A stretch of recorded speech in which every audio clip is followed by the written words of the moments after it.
संस्कृति के मूल तत्व। 12वां संस्कार है वेदारंभ संस्कार। यह संस्कार वेद की विशिष्ट शाखा के अध्ययन करने से पूर्व किया जाता था। ब्रह्मारंभ, वेदव्रत या व्रतादेश नाम भी संस्कार के लिए मिलते हैं।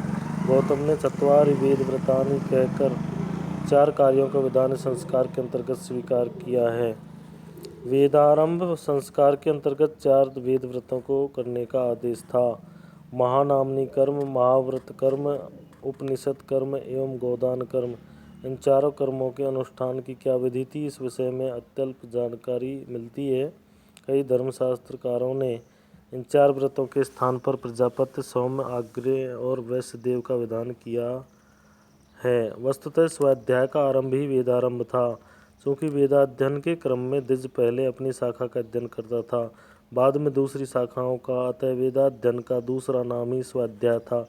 इस विषय में सांख्य का मत है, अद्वितीयम शाखा आत्मीयाम पर शाखाम ततः पठेत।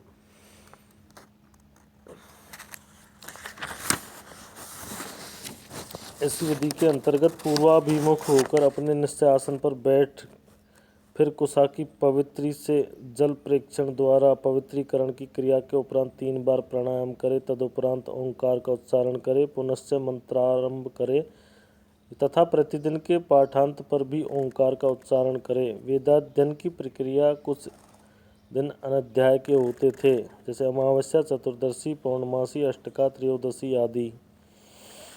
वेदारंभ संस्कार की प्रक्रिया सरल थी। किसी भी शुभ मुहूर्त में मातृ पूजा, अभ्युदयदायक श्राद्ध इत्यादि के उपरांत आचार्य अग्नि की प्रतिष्ठा कर अग्नि के पश्चिम में उपनीत द्विज बालक को बैठाता था।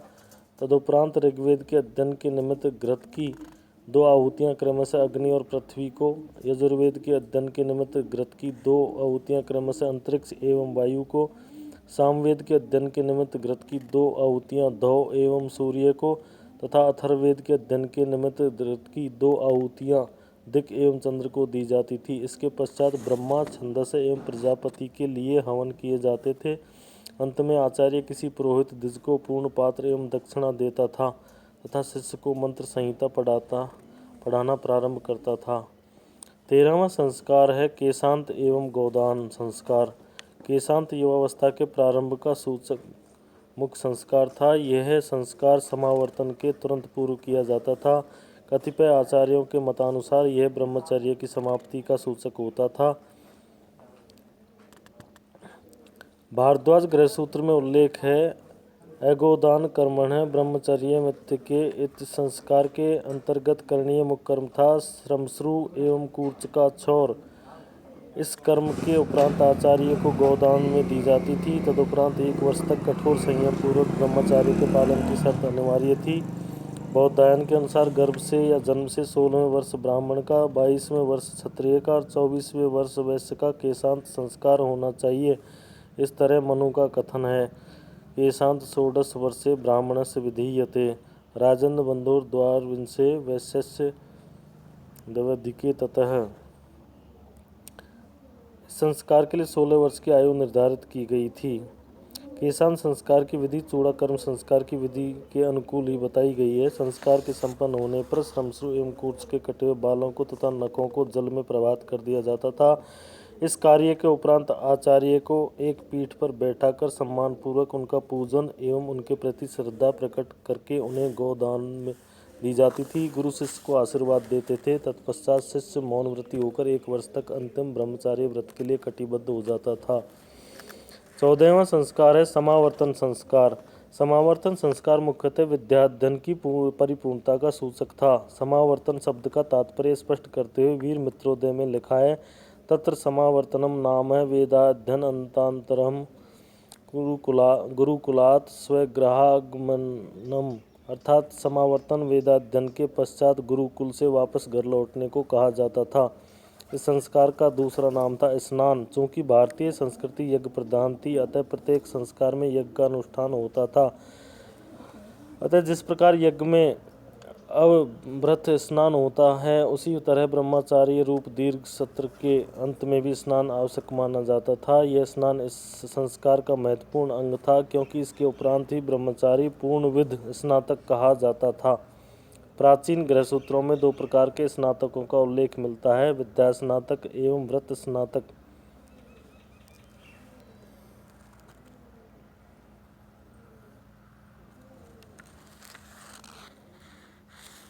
गुरु या आचार्य विद्याध्ययन एवं चारित्रिक योग्यता के आधार पर समावर्तन हेतु अनुमति प्रदान करता था। मनु ने भी समावर्तन से पूर्व गुरु से अनुमति का उल्लेख किया है।